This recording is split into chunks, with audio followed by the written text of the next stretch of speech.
નમસ્કાર દર્શક મિત્રો, આજે ભાઈબીજનો દિવસ છે તો અમે અમારા શાળાના ઘરે આવ્યા છીએ. શાળા અમારા ઘરે નથી આવ્યા, પણ અમે ત્યાં નવા વર્ષમાં ગયા છીએ. તો જો આ સરસ મજાનું ભોજન લઈ રહ્યા છીએ અને ભાઈબીજને મનાવી રહ્યા છીએ. મારા શાળા એ અહીંયા આવ્યા છે એટલે ભાઈબીજ બધાની એકસાથે ઉજવી રહ્યા છીએ. જો આ દિલ્હી ચાટની સામગ્રી છે, દિલ્હી ચાટ બનાવ્યું છે ઘરે. આ બધી એની સામગ્રી છે, જોઈ શકો છો તમે.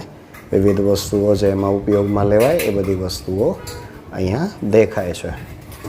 ત્યાર પછી બાજુમાં તમને દેખાશે કાજુ કરીની સબ્જી બનાવેલી છે. જુઓ, તમને એ પણ દેખાડીશું. આ કાજુ કરીની સબ્જી રેડી થઈ ગઈ છે. આ બાજુ પરોઠા તૈયાર થઈ રહ્યા છે, એ બનાવી રહ્યા છે. જુઓ, બાજુમાં એક બાજુ પરોઠા શેકાઈ રહ્યા છે, બીજી બાજુ પરોઠા વણી રહ્યા છે, તમે જોઈ શકો છો. અને સાથે અમે ભોજનનો લાભ પણ લઈએ છીએ. આ બાળકો જુઓ અહીંયા મોજમાં રમી રહ્યા છે.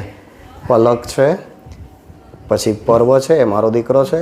એની બાજુમાં જે છે એ મારા શાળાના સાઢુનો છોકરો છે. જુઓ, ત્રણેય ભાઈ બહેન મસ્ત રમી રહ્યા છે. જૂની પરંપરાગત રમત છે. જુઓ, મોબાઈલથી દૂર રાખવા હોય બાળકોને તો આવી રમતો શીખવાડવી જરૂરી છે. તમે બાળકોને રમતા જુઓ છો. આ બાજુ અમારા સસરા છે રમણભાઈ, એ અત્યારે ભોજન લઈ રહ્યા છે. મંદિરેથી થોડા લેટ આવ્યા. BAPS મંદિરમાં અકાઉન્ટની જવાબદારી સંભાળે છે. અને આ મારી પત્ની છે, એ વાસણ ધોઈ રહી છે. જુઓ તમે, વાસણ ધોવામાં એને બહુ મજા આવે એટલે વાસણ ધોઈ રહી છે. બીજું કામ ન કરવું પડે એટલે વાસણ ધોવામાં લાગી ગઈ છે. તો તમે જોઈ શકો છો.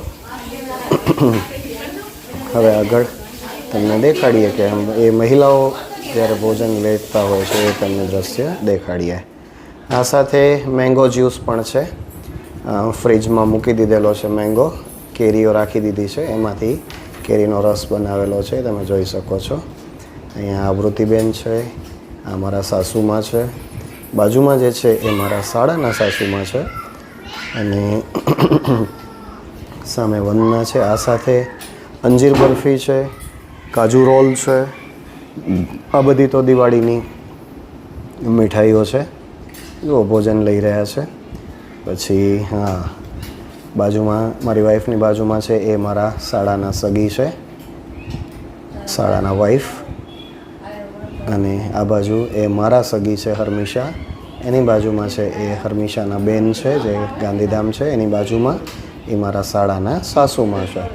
તો આ મહિલા વિભાગે બહુ સારી મહેનત કરી અને આજે અમને સરસ મજાનો ભાઈબીજના દિવસે સરસ ભોજન જમાડ્યું. અમે ઉત્સવ, ભાઈબીજનો જે તહેવાર કહેવાય એ આજે અમે અહીંયા મનાવ્યો છે.